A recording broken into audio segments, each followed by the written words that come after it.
You're watching Cooking with Future Storm! Storm has really indulged into these Japanese video games. He's so into them he might just, turn Japanese. While he's doing that, I've been looking for ways to gain weight. And what better way than the deep fried goodness of egg rolls? I need to settle something before it begins. When I think of egg rolls, I think of Chinese food. Storm is playing Japanese games. While we can argue that egg rolls are not exclusive to China, let's just resolve to be super bigots and say, Oriental games, Oriental food.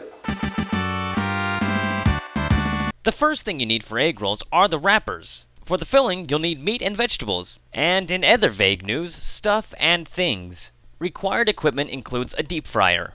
A deep fryer is not pictured because I don't own one. Instead, I'll live dangerously with a pan and vegetable oil. For the meat, I've chosen pork because this has been in the freezer since Geisha Otia, Part 5. This has to be cooked beforehand, and therefore it needs to be fully thawed. We of course don't have time for that, so I'll defrost it.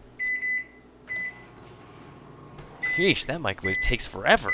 Dice the meat up as small as humanly possible. I know it's slippery, but for God's sake, try not to cut yourself. Storm Dain Productions is not looking for a lawsuit. The next step requires the vegetable oil. Put a tablespoon of oil in the saucepan. Ooh, wait, is that enough? Maybe a little bit more. No, that's too much. Oh, never mind. Cook the pork on medium heat until it is well browned. Meanwhile, back with the vegetables. I chose carrots and cabbage because Storm can't stand them.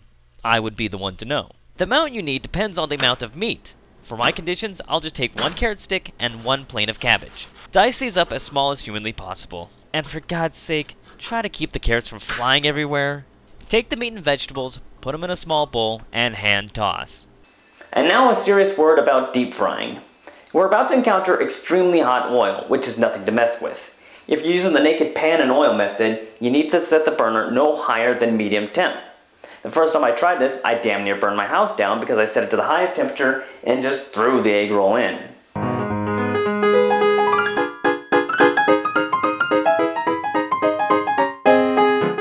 Worst of all, the house smelled like burnt pork for a few weeks. So please, be careful. Fill the pan with about 1 inch of vegetable oil. Then set it to medium temperature and wait.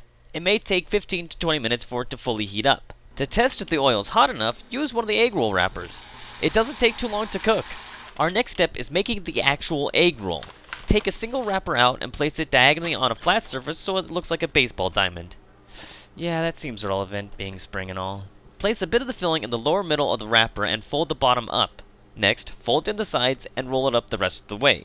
To seal the wrapper, you place a bit of oil on the tip, but I find it a bit easier to seal it like an envelope. Heck, it looks like one, and I feel like giving Storm some future diseases. Carefully place the uncooked egg roll in the hot oil. To evenly cook a roll, manipulate it with a fork. This won't take very long either. Remove the roll with the fork, but don't bother drip drying it for too long. This will cause cooled oil to meet hot oil, creating unstable oil, and your wanking hand will be out of commission. The number of rolls this recipe yields depends on how much filling you create and how much is used per roll. This example makes about 12, but they go pretty fast. Wow, these glasses really do help.